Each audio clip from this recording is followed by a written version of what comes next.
Hey everyone, I'm Judy. I'm the Executive Director of F.E.A.S.T, and I want to welcome you all today to today's panel discussion on the topic of promoting life in the treatment of severe and enduring eating disorders. We're just going to give it a few seconds for everyone to come in from the waiting room, and then we're going to get started.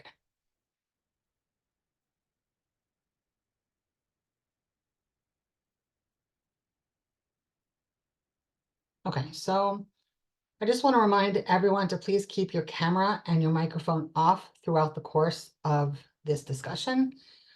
If you have a question for the presenters, then you can just put it in the chat box. Since this is a panel discussion and there are 5 panelists, so it would be super helpful if you are directing your question toward a specific panelist, please just write that in the chat box with your question. And now we're going to get started. Prasanna, can you take the slides down?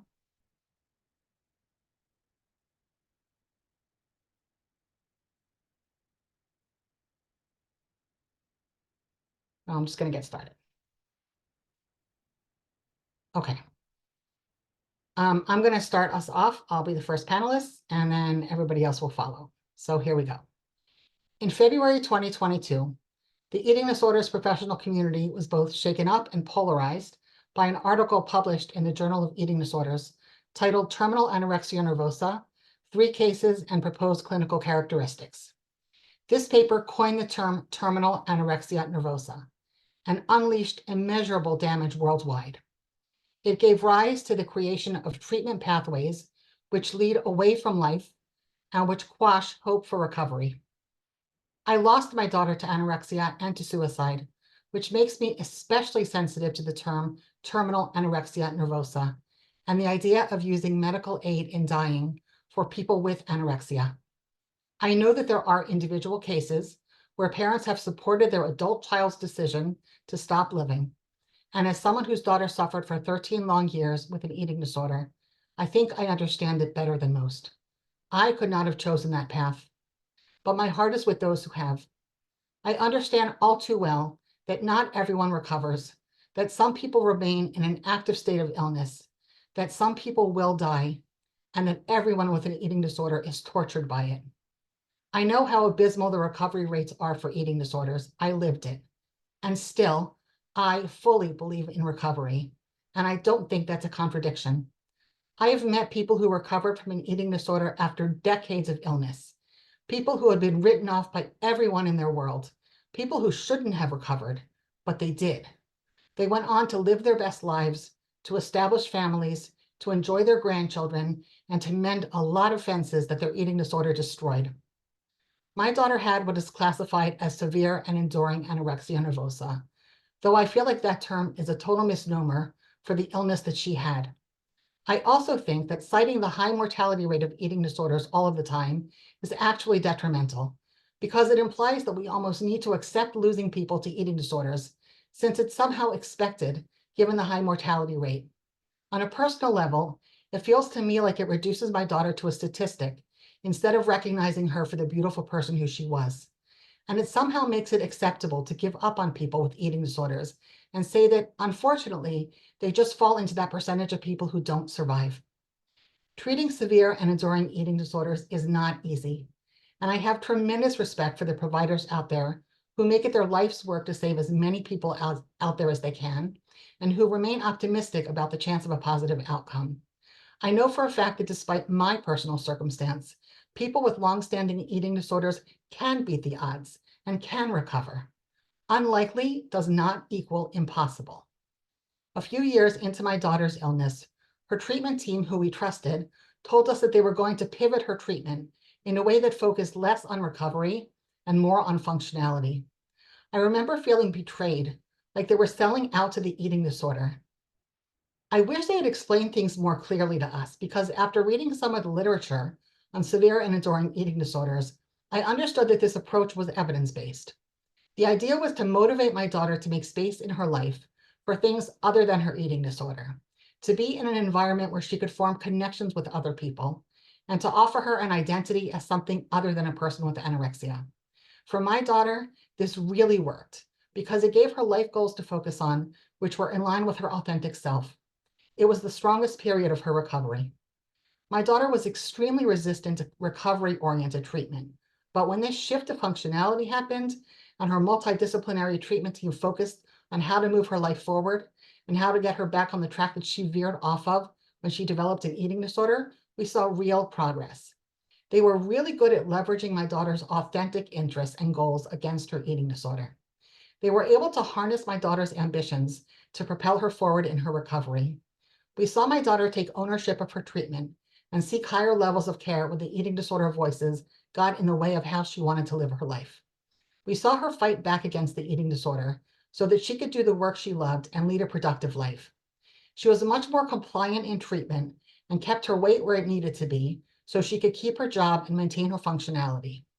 Later on, my daughter had an excellent therapist who continued focusing on maintaining functionality.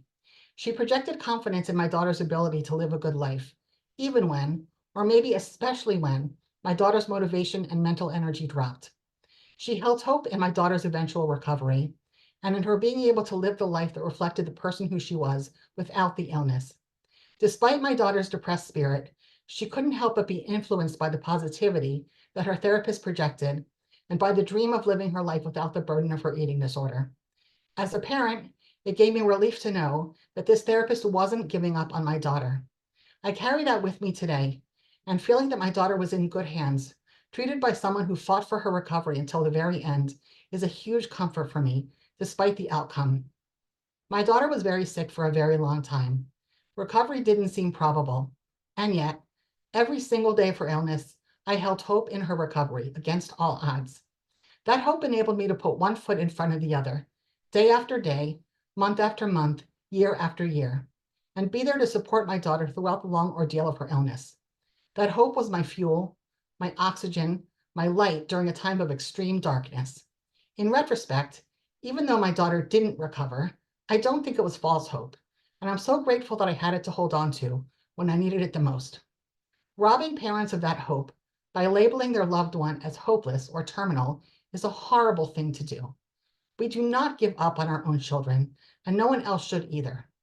Treatment pathways, which indiscriminately cut patients with severe and enduring eating disorders off from active treatment or lead them away from life-promoting care, violate do not harm in the most reprehensible way. I handpicked this panel not only for their clinical expertise and experience, but for their passion about making treatment work and about investing heavily in positive outcomes, and because they promote the inclusion of families in treatment and they believe in full recovery. These panelists fight for good outcomes and pour every ounce of their professional and personal energy into keeping our loved ones not only alive, but thriving. I am honored and grateful to have each of them here with us today.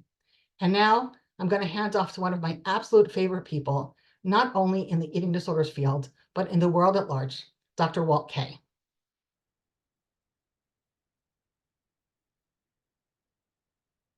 Thank you, Judy. Let me just get my.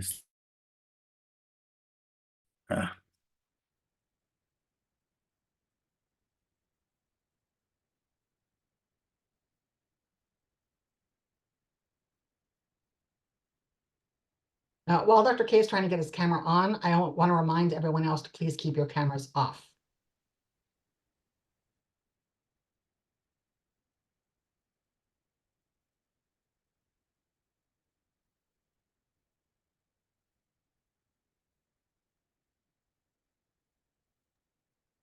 Walt, do you want us to start with someone else? Because we can do that.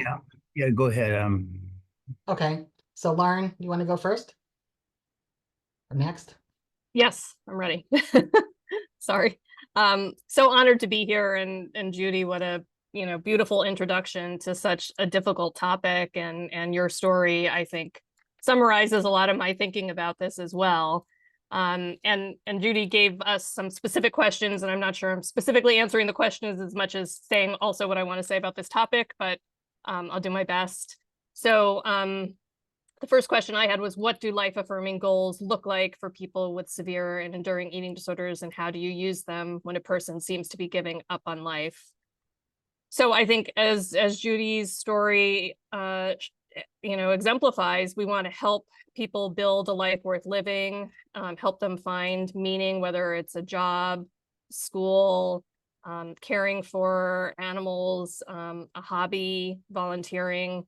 And we want to really support them in finding those things in their lives, unless, of course, they're undermining of recovery. And I think we also want to provide comfort and support and focus on their strengths. While doing that, we can also work on distress tolerance to better tolerate the distress that comes along with recovery and weight gain. And we can address stigma, shame, guilt, and their sense of hopelessness. And I think it's important to remember that like both can be true. We can work at harm reduction and building a life, but also continue to hold out hope for full recovery. And as Judy shared, I believe we definitely need to share examples of people who recover after long illness and never stop believing in the possibility of full recovery for our clients or family members. I think we need to believe in full recovery for them, as Judy shared, and not collude with the eating disorder. And we need to remember that between 9 and 22 years, another 1/3 of those with anorexia will recover. This comes from F.E.A.S.T and all 2017. So we need to help our clients and family members stay alive so that they can recover.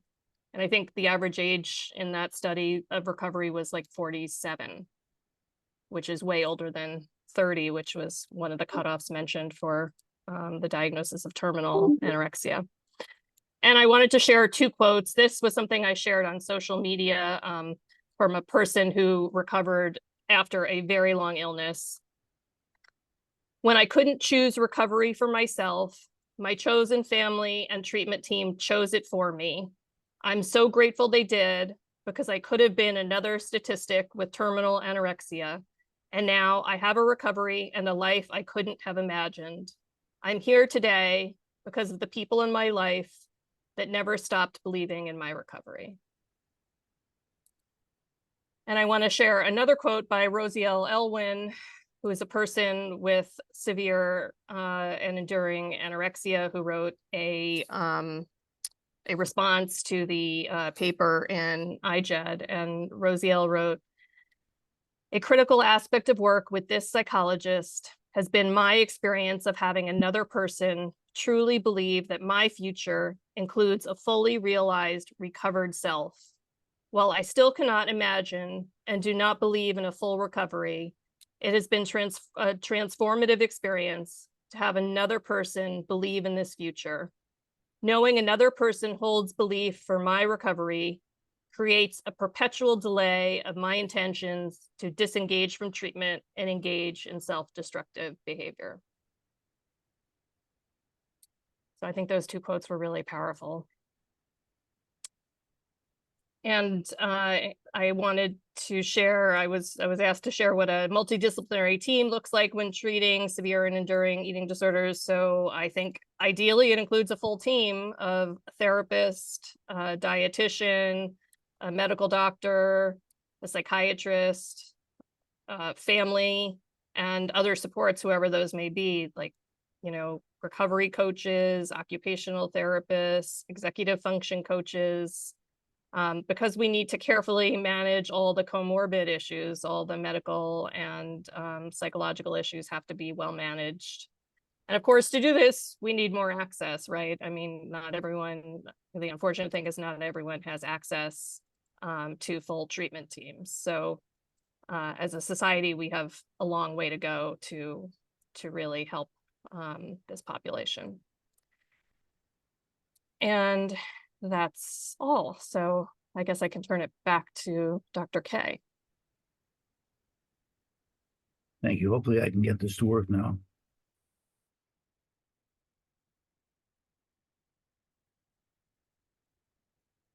Sorry. There we go. All right, can you see my screen okay now? You see the slide? Yes, but it doesn't look like your slides. You don't see a slide? No. It just shows Judy's email about the questions that we were to answer. Sorry about that.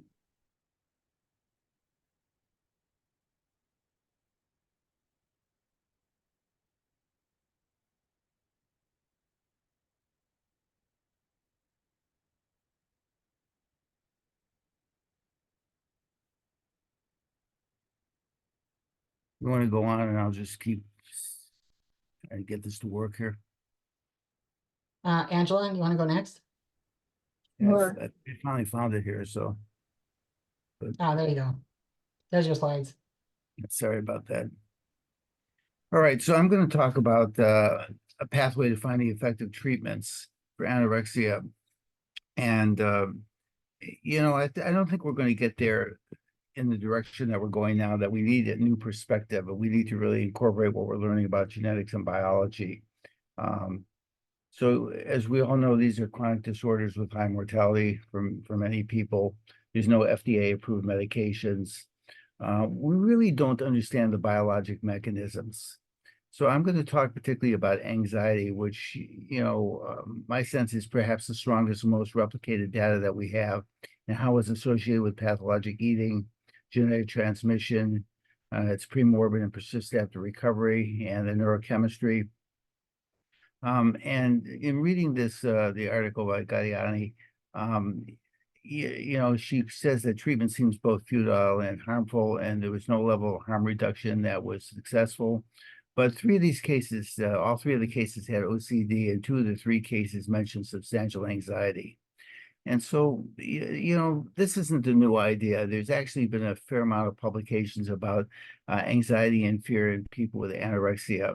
And without going through all of these. And we know that anxiety contributes to poor outcome, that if you have severe anxiety, you have lower weight and greater caloric restriction, greater psychopathology, poor outcomes. And the question is, will a reduction in anxiety lower the risk of relapse and improve outcomes? And I could make the same case for dysregulated eating behavior, but in 10 minutes today, I'm just going to talk about anxiety. But people with anorexia, there's evidence they have aberrant eating behavior that may be related to biology for reduced motivation and reward, increased inhibition, and altered awareness of hungry states. So this is a quote from Heather Hauer, who's somebody that had anorexia for decades, and she describes her anxiety, and she's described it as feeling that she was constantly on red level high alert. There was no distinction in her mind between events that were life-threatening versus life-annoying. She reacted to everything was a real crisis. Her anxiety influenced her eating behavior. She discovered when she restricted food, she felt less anxious overall. And she describes this as highly anticipatory and expecting the worst to happen. Now, Heather has been very fortunate that she's recovered as she responded to fluoxetine, which not everybody does. I'm showing this study just because I'm just going to touch on highlights here because I want to make a couple of points. This is a study where we looked at 700 people with eating disorders and 700 comparison control women.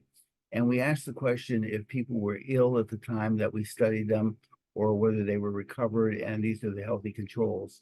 And importantly, we wanted to ask the question about whether they had a lifetime anxiety disorder, an axis 1 anxiety disorder. That would be yes or no, yes or no. And we looked at measures of state and trait anxiety and harm avoidance, which is a measure of anxiety and inhibition and inflexibility. And what we found is that even in people that never had a lifetime anxiety disorder, they still had very high levels of anxiety and harm avoidance compared to the healthy controls.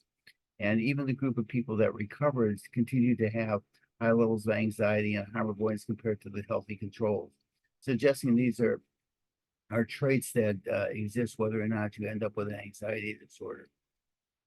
Now, the thing that other studies have asked the question about what comes first, the anxiety disorder or eating disorder.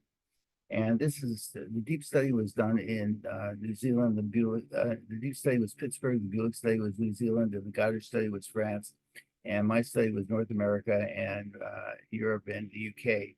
And we asked the question about how many people had a lifetime anxiety disorder. So it ranged somewhere between about 60 and 80% of this group of people had a lifetime anxiety disorder. But the important question is what came first, the anxiety disorder or the eating disorder?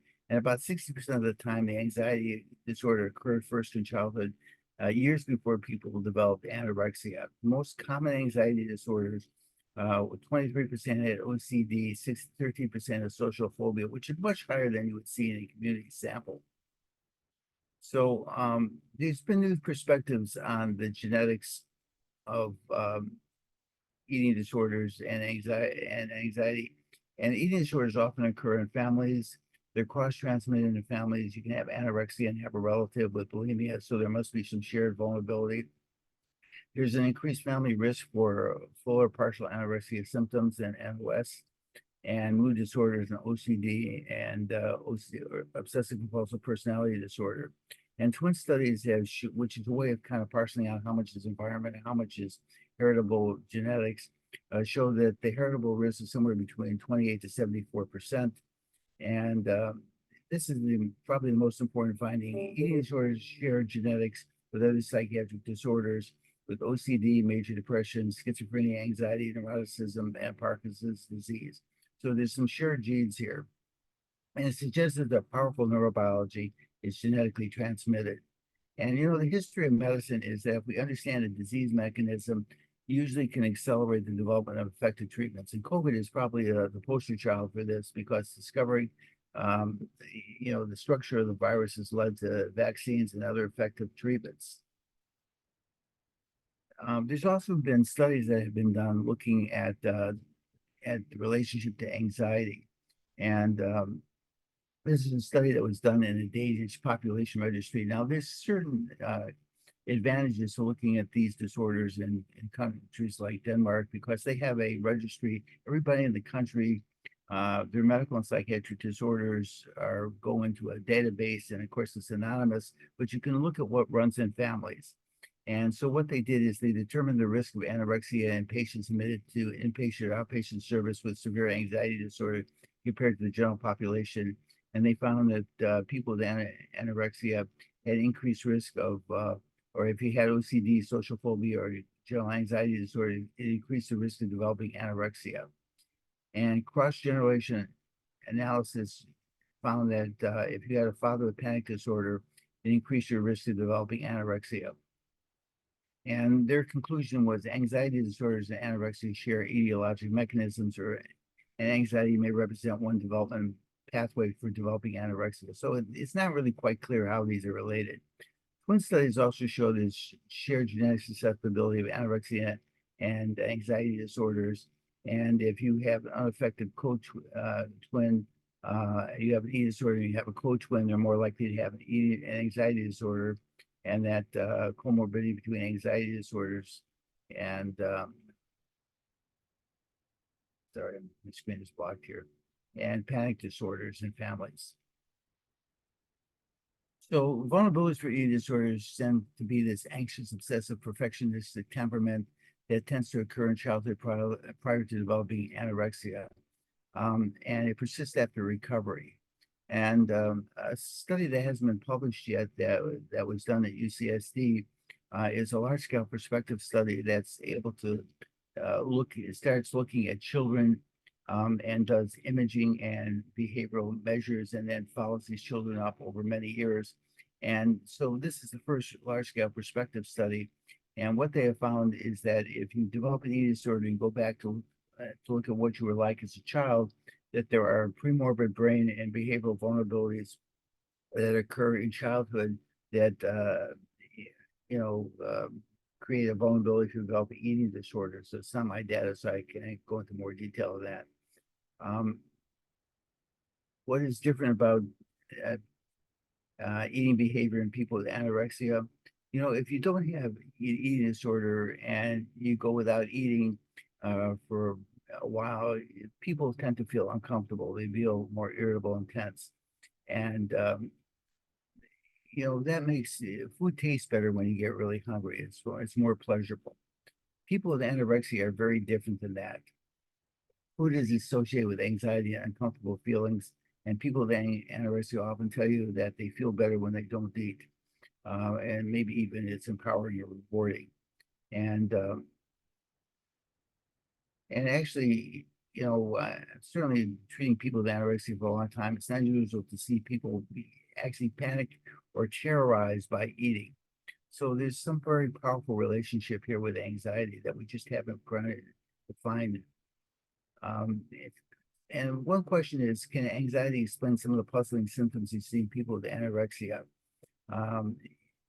why do people restrict eating? Well, you know, if you're feeling anxious all the time, it's a very uncomfortable state. And if this is, you know, an effective means for you reducing your anxiety, you know, you're not going to eat if it's just making you uncomfortable. Decisions made by individuals suffering from anxiety disorders to avoid exaggerated perceived threats can have a profound effect on the ability to function adaptively. People with anorexia are often resistant to treatment. And you know, if you're going to enter a treatment, it's going to result in uncertainty about change, fear of giving up your eating disorder with no better solution, and being forced to eat. And you know, this may be very threatening, anxiety producing with people with anorexia, and may account for why there's such great resistance to treatment. Now, what is the neurochemistry of this? Well, we have some hints. GABA is one of the neurotransmitters in the brain that's very important for modulating anxiety states. And we found GABA receptors are made up of a bunch of different subunits. And one of those subunits was associated with trait anxiety and poor outcome in people with eating disorders. And there's a literature suggesting this subunit may reduce sensitivities to benzodiazepines, which are one means we have to treat anxiety. And Steinglass found that Rezolam, one of the benzodiazepines, had no effect in caloric intake or anxiety, suggesting why it's not a particularly effective solution for the anxiety in people with eating disorders. Another neurotransmitter that seems to be contributory is brain serotonin. We've found that people with anorexia have increased brain serotonin, and it's there after recovery. Again, suggesting if it's there after recovery, it may be a trait that gets people into trouble in the first place. Increased brain serotonin will reduce food consumption, and it also can contribute to anxious, harm avoidant, obsessional symptoms, and which are people with anorexia tend to have. And then the other neurotransmitters, serotonin and dopamine, interact with each other along two different axes. Dopamine is very important for reward and behavioral activation. Serotonin is important for kind of coding punishment and inhibition, and they interact with each other. So people after recovering from anorexia have about a 20% increase in brain serotonin and about a 50% decrease in brain dopamine. If you look at serotonin, is very important for inhibition and punishment, and dopamine is important for reward and invigoration. And you kind of look at them along an axis here, you would expect people with anorexia to fall into this quadrant of high serotonin and low dopamine, so that they would. Dopamine is important for reward prediction, promoting behavioral activation to seek rewards and motivation. Serotonin is an aversive prediction system. It counteracts impulsivity by enhancing aversion, increasing inhibition, and it supports a hypothesis that anorexics have a temperament that skews towards sensitivity to aversive or inhibition rather than reward and motivation. So they expect things to, you know, like Heather says, they expect things to go wrong. So anxiety is premorbid and persists after recovery. It plays a role of restricted eating and anxiety and inhibition, but it's a complex neurobiology of a number of different neurotransmitters. And there's also indications that various neuropeptides are very important for reporting to the brain about the body's nutritional needs, such as leptin, may be altered and contribute to this, to anxiety or other disturbances of mood states. Just isn't time to go into that. But it really raises the question is, will a reduction of anxiety improve outcome? So what are the barriers to finding effective treatment for anorexia? Sorry, Walt, I'm just going to give you a 2-minute warning. Can you finish up in 2 minutes? Yeah, I'll be done. Okay, so this is the last slide. So some examples of, you know, this isn't the only complex brain disorder that we're doing research on and treating. Parkinson's disease is a disturbance of brain neurochemistry, particularly the dopamine system. But there's been enormous progress made over the years. You know, this is a very disabling disorder, but coming up with medications that replace dopamine and reduce the symptoms that people have in Parkinson's disease. Obesity is really kind of a poster child for this. If you go back a couple of decades, when I was in medical school, people considered obesity kind of a willful disorder, something you cause by having poor willpower. And now we know that after leptin was discovered, it kind of opened the door to kind of considering what was the biology to obesity. And now, of course, we have drugs like Ozempic and Wegovy that seem to have some very powerful effects on obesity and reducing weight, so that it is possible to kind of make progress in these areas. So identifying the genetic and biological vulnerability to anorexia is probably going to take a while, but much more is known about the biology of anxiety, OCD, and appetite regulation. I think that can be used to actually begin to target anxiety, OCD, temperament, and feeding behavior, and really make some gains in treatment. One of the problems with doing research in anorexia is that compared to other disorders, we have unique methodological confounds. You have to take nutrition, weight, and age into consideration. There's often a need for multi-center collaborations to get a sufficient N. Pre-morbid and prospective studies are challenging to do, but we really need pilot studies to look at new medications and new psychotherapies. And, we need your help because, I'm always amazed that families aren't more frustrated and angry about not getting, adequate treatments for their children with eating disorders. And, we need to have you lobby funding agencies so that we can develop in the short term effective treatments. And I would think in the long term, we can probably find a cure for this disorder once we understand more about the biology of these disorders. So some of the unanswered questions are really part of this this barrier. How do you know when to switch to the SEED mode of treatment, evidence-informed strategies? We don't really have a database for this. And, it's not until we do research and we ask questions and not just kind of guess at what's an effective treatment that we really come up with, evidence-based strategies. So let me just end by saying, the question is there a benefit? Our ancestors lived in a dangerous world. And I think this is a trait for enhanced alarm. It's a bias sensitivity for being more sensitive to risk than reward, and increased anticipation of danger areas. And having if you're sitting around the tribe 100,000 years ago and you were the person that worried about things, then you had a repertoire of alternative plans when things went wrong, you're more likely to survive and pass on your genes. And these are people that are persistent, pay attention to detail, have a sensitivity to change and uncertainty. And Mother Nature doesn't really care if you're happy. It's you need to stay alive and pass your genes on. And I think there's a benefit for that. People can't turn it off. They use various diversions like schoolwork and exercise. But one of the things that we noticed that when people recover from anorexia, they often do quite well in life. And some of these traits actually have maybe competitive advantages in certain professions. These are people that pay attention to detail, they're concerned about consequences, they're achievement oriented, and when they recover, they often not only do well, but they're at the top of their profession. So there is some benefit to having these kinds of traits. We need to just I think develop better kind of treatments for people with anorexia and get them to use these traits in positive ways.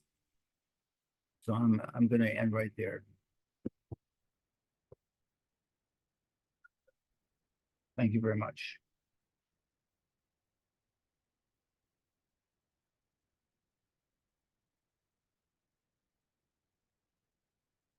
Hi, everyone. Can you see my screen? Yeah. My name is Angela Guarda. I work at Johns Hopkins, and my expertise is really in the treatment of severe anorexia. I have treated thousands of patients over more than 30 years, close to 30 years. So I've been tasked with two questions. Who recovers from SEED, and is there really hope? And ethical considerations in the treatment of SEED or severe and enduring eating disorders. So Judy referred to this study when she spoke. And this is really a study that addresses this question of, is there really hope? And there is definitely hope. And what this study showed us is that patients who have anorexia often recover several decades after the onset of their illness. So the study followed patients for up to 22 years. And what you can see here is that at 9-year follow-up, about a third were recovered. And that's not improved, that's recovered. And at 22 years, twice that number were. So half of patients recovered in the second decade of the follow-up study. And most experts who treat chronic anorexia will tell you that they are bad at predicting outcome, meaning some of the patients who appear to be the least likely to recover will eventually recover, and some that seem really straightforward when first seen as teenagers go on to develop longstanding illness.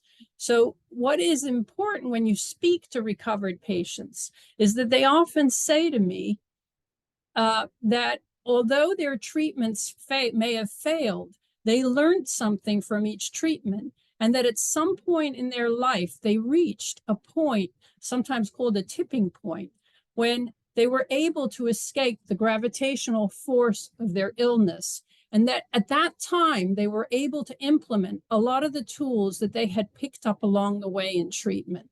So that's an important point. We neither know what predicts recovery nor when recovery will happen. I just got a letter from a patient yesterday who I have probably admitted like 5 to 7 times, who is in her 40s, saying, I just want you to know I got my first job. I stopped drinking alcohol 5 years ago, and I've been in recovery from my anorexia for 3. This is a patient that we struggled to help, that we believed we were not helping. And yet she is saying now, a decade later, the treatment helped me. I just wasn't ready at the time.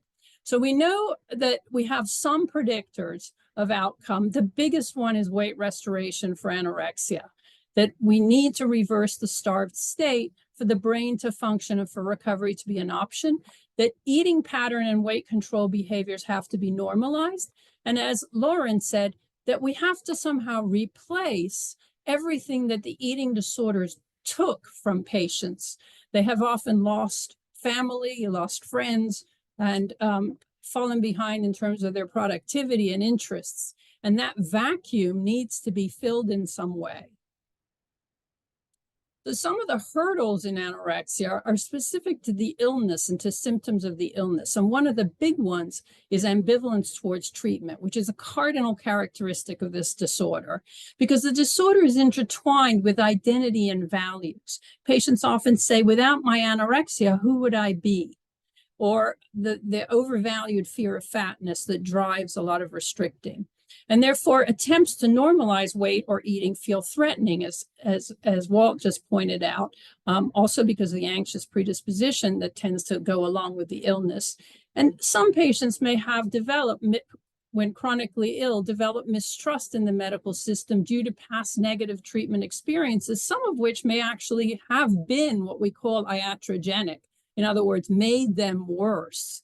But an important second symptom in anorexia is lack of trust in the possibility of recovery. Patients often do not believe that they are able to recover. Other people can, which is why group therapy works, but they can't. And therefore, their choice to engage in treatment because of all these characteristics of the illness may be impaired. They're always of two minds. One minute they may seek treatment, the next minute avoid it.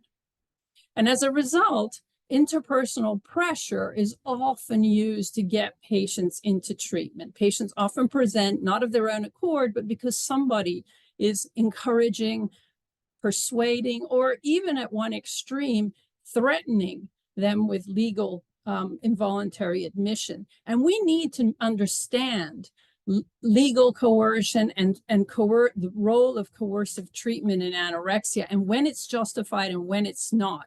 But that's like a whole different subject from what we're talking about right now, but an important one, because we don't know, for instance, when is forced NG tubing, tube feeding warranted, and for how long? How long do we keep trying something that isn't working? So these are important questions we need answers to as a field, because we do know that involuntary treatment can work. We know that patients who are committed to an expert behavioral program and initially are there against their will, often convert as early as 2 weeks within to treatment to saying, well, I actually do need to be here, but I wish it had been done in a different way. Only nobody really, it's not real clear how to help patients get into treatment. And these factors also bring into play the issue of therapeutic alliance. This is Jerome Frank. He was a psychiatrist primarily in the 60s and 70s, who actually was one of the first to point out that the common underlying feature of all successful psychotherapy is the ability of a therapist to convey an empathic relationship to the patient. In other words, the patient-provider relationship is very important to success. Even in the involuntarily treated patient, you have to win them over and have them trust you in order to be able to help. And the other thing that Jerome Frank said is that as a clinician, you must instill hope for recovery. Hope is extremely important, especially for the anxious patient whose temperament is to see the glass is always half empty. And so this brings me to the second question I've been asked to answer, the role of ethical considerations in treating chronic anorexia. And this is the article that Lauren referred to, that Judy mentioned, that created so much controversy in 2022 when it first came out, and that proposed a diagnosis of terminal anorexia that would apply to the most severely and chronically ill individuals with anorexia. And the criteria that were proposed by the authors were 4. 1, a diagnosis of anorexia, okay. 2, age of 30 or older. And we just saw from that initial study that recovery can be a protracted business. I have seen 70-year-olds achieve recovery, and I have seen the majority of patients in good treatment improve with treatment, so that the orbit around the anorexia may have widened. They get closer to escape velocity with each weight restoration. The third criterion is prior engagement in high-quality multidisciplinary care. And problematically, we don't really know what that is, even those of us who spent a career doing it. For some patients, one program works better than another, or one therapist works better than another. So it is very hard for us to operationalize what this actually means. Even achieving weight restoration, although it's the best predictor, 50% relapse. Does that mean they'll never get better? No, that's the problem. It may take more than one round. And then finally, the fourth criterion is consistent, clear expression by an individual with decision-making capacity, that they understand that further treatment will be futile. They stop trying to prolong their lives, and they accept death will be a natural outcome. And the authors argued that the need for this diagnosis is to allow those with the most extreme illness to have access to 3 things: palliative care, hospice care, and medical assistance in dying, which is really physician-assisted suicide, or the provision of a lethal amount of medication that allows a patient to commit suicide on their own. And the problem with this last criterion is that mental capacity in anorexia is often impaired, but it's impaired in one specific realm, in the realm of accepting treatment that's focused on weight restoration or behavior change. Patients can understand the risks and benefits of coming into the hospital or not for weight restoration. They can weigh the pros and cons of each choice usually, but what they struggle with are the last 2 criteria for capacity: appreciating how the risk applies to their case. In other words, I know other people are at risk, but I feel like I've gotten this far with hypokalemia and not died, so therefore I'm immune, or it won't happen to me. And the other problem they struggle with is making and communicating a reasoned, consistent choice. And even in the original article, the terminal anorexia proposal, which highlighted 3 cases, you can see how two of the cases fluctuate. They can't decide when or if they want to die. So accepting physician-assisted suicide, or the provision of the means of suicide to patients with anorexia, is a very dangerous idea. And I would argue that the author's proposal, because they've kind of pivoted now to say that actually this is more about access to palliative care, maybe not to physician-assisted suicide, is that palliative care is not restricted to end of life or the last few minutes of the last few days of someone's life. It's actually complementary to curative care. Palliative care is the provision of specialized treatment to individuals living with a serious medical illness that's focused on providing relief and alleviating stress from the illness and improving the quality of life for the patient. So this is really not that much different from good psychotherapy and supportive or motivational care. What all patients should have access to, but most patients don't have access to worldwide because there is very little access to care for this subset of the population, those most severely and chronically ill. And I have had 2 patients in my experience actually return to treatment from hospice. So it is not true that we need this diagnosis in order to access hospice. Actually, the only reason for this diagnosis is for access to physician-assisted suicide. And I think that's very, very dangerous. And this is my last slide, but just to point out the power of words and labels. And the power of being labeled as having terminal anorexia for an individual who already is despairing about his or her ability to recover, and the unlikelihood of ever shedding that diagnosis. There is also a significant contagion effect that many of us are aware of with anorexia, and there is a risk that some patients may actually seek out this diagnosis. We even have a problem with the term SEED, or severe and enduring anorexia, because you know what? We don't have a clear definition of it. We don't know how many years, how severe, or who it really applies to. It is used as a kind of general term to describe patients with longstanding or chronic eating disorders, but it may actually be pejorative in some ways or promote the illness.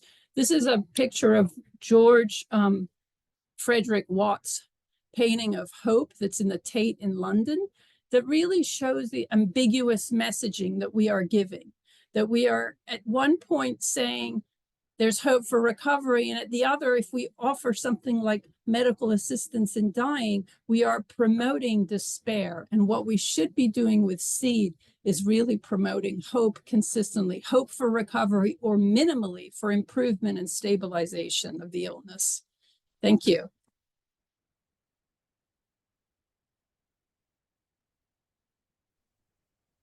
All right, I have the honor or the dubious distinction of going last. I'm Lucine Wisniewski. I'm a clinical psychologist, and I want to make a little bit of a statement that I am double booked today, so I'm not in my office. So if you think that I am actually a Cowboys fan, I'm not. I'm in somebody else's office, doing my best to do my job. So Judy asked me to talk a little bit about a couple different things. Like, first of all, what does a harm reduction model look like when we're treating someone who, you know, again, as my colleagues have stated, you know, we're not good at defining SEED. I will use the term SEED just for ease, but the truth is, you know, when I talk to people, I talk about the idea that treatment has not worked for you yet, or treatment hasn't fully helped you yet, because of the labels that my colleagues have discussed. And so when I'm working with someone who has been through many other treatments, because that is often when we see them, as everybody else on the panel who works with folks that have been identified as not responding to more traditional treatments before they come to us, I often like to start a conversation about, I start my conversation about what do they want their life to be different? How do they want their lives to be different? And not necessarily moving right into a discussion about, getting recovered.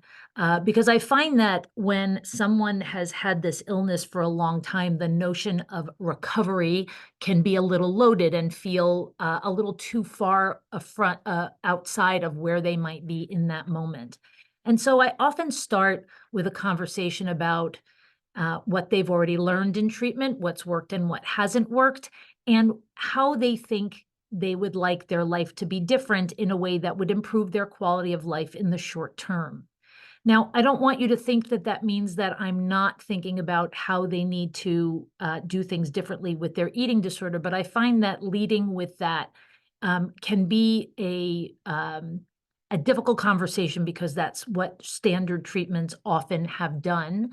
And the patients that I work with, my expertise is in eating disorders and in DBT. I am often working with people who not only have an eating disorder, but may have suicidality, borderline personality disorder, or other things that make their treatment more complicated. So I find that this sort of side door approach can help a conversation while I'm always thinking about how does eating better and taking care of your body more, how is that going to help in the trajectory of you getting what you want? So often I might hear, and this sort of gets back to the themes that you've heard in the other talks. How do we get people motivated by trying to link up the thing that we have to sell, taking care of yourself? And again, I'm not going to say weight gain, because again, that to me it's really not, it is about weight gain and it's not about weight gain. It's about eating adequately and taking care of yourself and resting. And that may mean that your weight goes up, but the focus is not, oh, you need to gain weight so that this can happen. The focus is taking care of yourself physically, emotionally, and behaviorally. And then weight gain may come from that. And how do you want your life to be different? So for example, I may see somebody who says, I'm not sleeping. I may see somebody who says, because I've had this illness for so long and I have so much anxiety, I can't sleep. I would like to sleep better. I would like to get a job. I would like to get out of my house more. And I'm always thinking about starting with their goal, what it is that they want to be different, how they want their relationships to be different. And I'm thinking about how eating more adequately and taking care of their body will be something that will become necessary as part of the discussion for them to get those things for themselves. But I'm not starting out with that as a main goal. And so in my thinking, I'm thinking about harm reduction, but I'm never thinking, oh, we're going to work on these other things and not take care of the eating disorder. They need to be done simultaneously in a very delicate dance between the things that your client or your patient wants to have improved in their life and the way in which food and eating need to be propped up in order to make those things happen. And in my mind, so Judy asked me, like, how do you increase motivation when somebody has low mental energy or has had multiple treatment failures?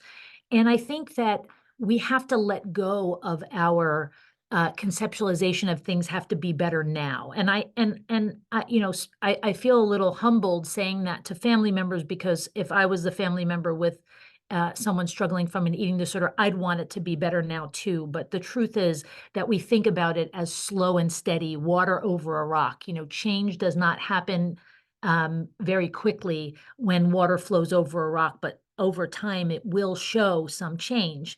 And that we want to keep linking up the thing that the patient wants with the thing that we have, which is, well, if we help you take care of your body more adequately, you'll be able to have those things that you want in your life a little bit more. I think the other piece that Judy was asking me about is keeping hope and recovery on the table, even though you might be using a harm reduction model.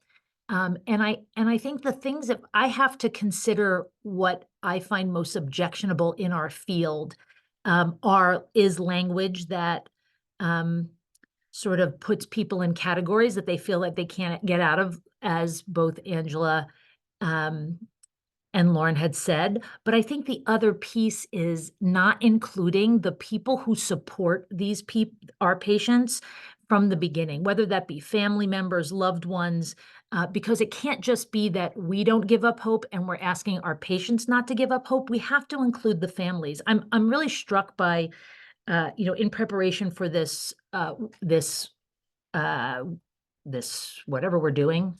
It's not a workshop, but our discussion, I was doing some reading. I read Atul Gawande's book about being mortal and the thought of people making decisions on their own.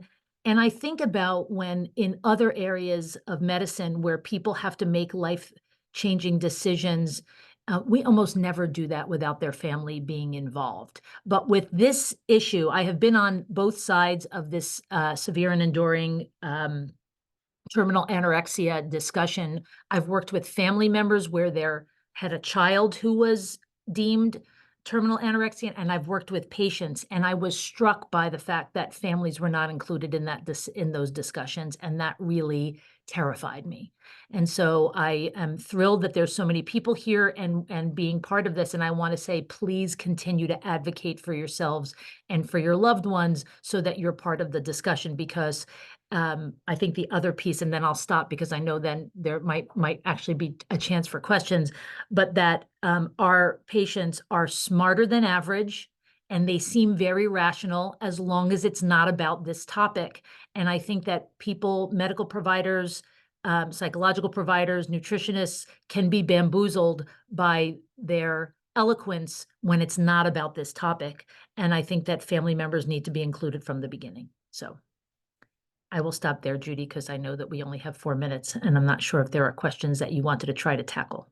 Well, thank you. Thank you all for covering the points that I asked you to, and that I think are specifically relevant for families who are here with us today.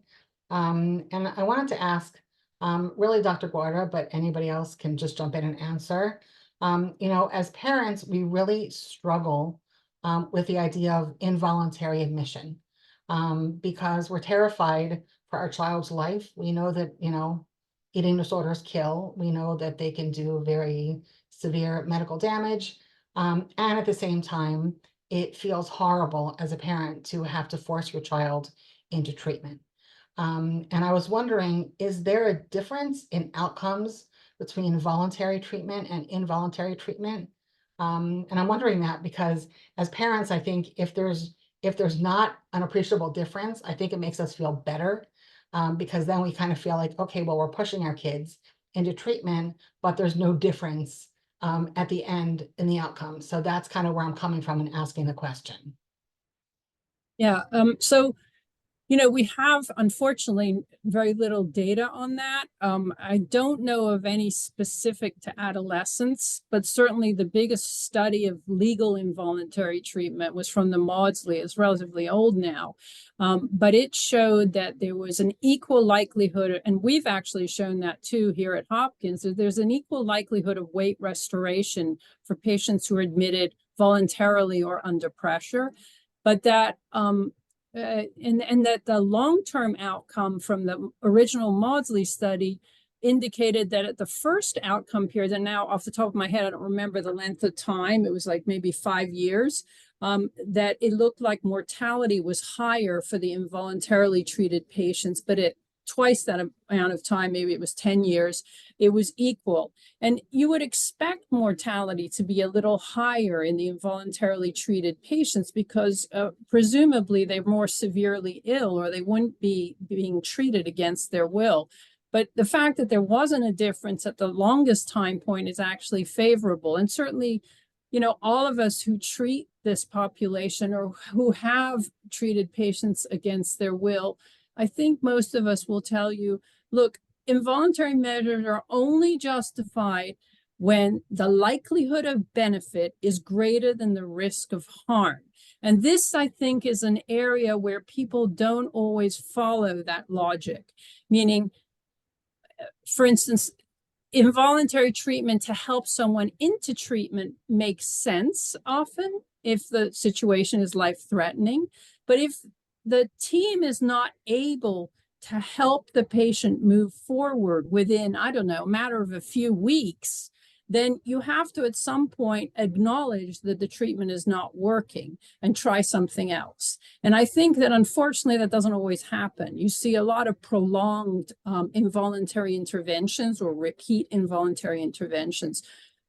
certainly in my experience, when I have admitted someone against their will and they have relapsed, I have then used motivational strategies to try to engage them to come back, because I feel like they know us. They've been in our program. It's not as scary. They need to, at some level, engage and be motivated to return. And most do, not all do.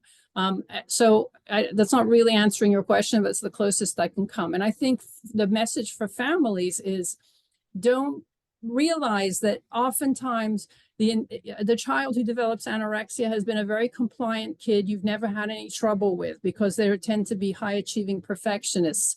So suddenly when anorexia takes over, they turn into this other person who's saying no. And that you need sometimes to be able to rein in the anorexia and to get them into treatment, even if it's initially against their will, but you should be seeing progress in treatment for it to continue to be involuntary. I think that's the best I can give you. Thank you. I just want to state, there are people who are, in this discussion, who have newly diagnosed kids who haven't yet started treatment. You can't take anything from this conversation and apply it to your kid. And I want to be very clear about this. This is a discussion about severe and enduring eating disorders. Again, as our panelists have said, we don't have a good definition for that, but it's years and years into treatment. We know that FBT has the most efficacy, has the highest evidence base for adolescents. So I saw 2 people on here that are starting FBT. You're on the right track. I also want to push, what Lucine uses, DBT is a great adjunct to FBT. But there are a lot of really, really good treatment, and there's a lot of really good providers out there throughout the world who can help your kids. So I don't want you to despair after being in this conversation, because there is really a lot of hope for recovery out there, especially in the beginning of your journey. So I did want to just say that. I want to address one more question. And I do want to say that there are a lot of comments and other questions here. And I'm going to save the chat. If there are residual questions, I will ask them to our panelists and see if they can answer them. There are a lot of comments which I am going to use to incorporate into our educational programming. This is kind of an indication of how I know what the community needs. So thank you everyone who did make comments. And there was a question about, how does peer support in treatment change outcomes? And I actually want to answer that one, because I know from my work at F.E.A.S.T that peer support changes outcomes 1,000%, because basically parents who know better do better. And basically peer support gives not only support, but education. When you can ask other people in your situation what they did and whether it worked or didn't work, that is amazing guidance that you can have as a parent. So, peer support works. It also works because, a lot of times you feel like you're in a different universe sometimes, right? Everybody else in your orbit is living their normal lives and you are not. You are living in hell. And being able to connect with people who are in that same hell, who have gotten to the other side of that hell, it really makes you feel like you can do it too. And you need that strength and that energy to be able to support your loved one through an eating disorder. So I definitely see a lot of positive benefit. I would say that because I'm the executive director of an organization which specializes in peer support for parents of people with eating disorders, but I really truly believe that peer support is a critical component. And for those of you who don't know about F.E.A.S.T services, we have a lot of peer support services. We have a lot of educational services, and you're all welcome to use them really as much as you can. So I'd like to thank our panelists for today. I just want to give a quick plug. We just released a program yesterday called Caregiver Skills Toolkit. It's really brand new, like hot off the presses. It is a series of videos that teach skills of how to do different things that you need to know in giving care to someone with an eating disorder. We do charge a fee for it, but it's also, you can pay on a sliding scale or you can opt out of payment altogether. It's totally accessible for everyone. I think it's a great program and I really encourage you all to sign up for it. You can just go to our website. It's big banner on the homepage. I'd also like to ask anyone here, if you appreciate this type of programming and the fact that we offer it for free and you're in a position to give a donation, please do so. We really run on the generosity of our community. So please donate if you can. And I just want to give a little plug for next month's webinar. Next month's webinar is going to be on the topic of, does medication work in the treatment of eating disorders? I think it's a topic that comes up on our forums all the time, or probably more apt is, why does medication not work in the treatment of eating disorders? And that is a topic that will be discussed next month, March 27th at noon Eastern time. So again, I'd like to thank everyone. We did have an issue with our Zoom. We had upped it to 500 people because we knew we'd have more than 100, and somehow it didn't update. So I will deal with Zoom a different time. But if anybody you know didn't get in today, please let them know that the video will be online by tomorrow. So anybody who wasn't able to attend live can still benefit from all the information shared here. So thank you again to our panelists. Thank you so much for those who attended, and have a good day wherever you are.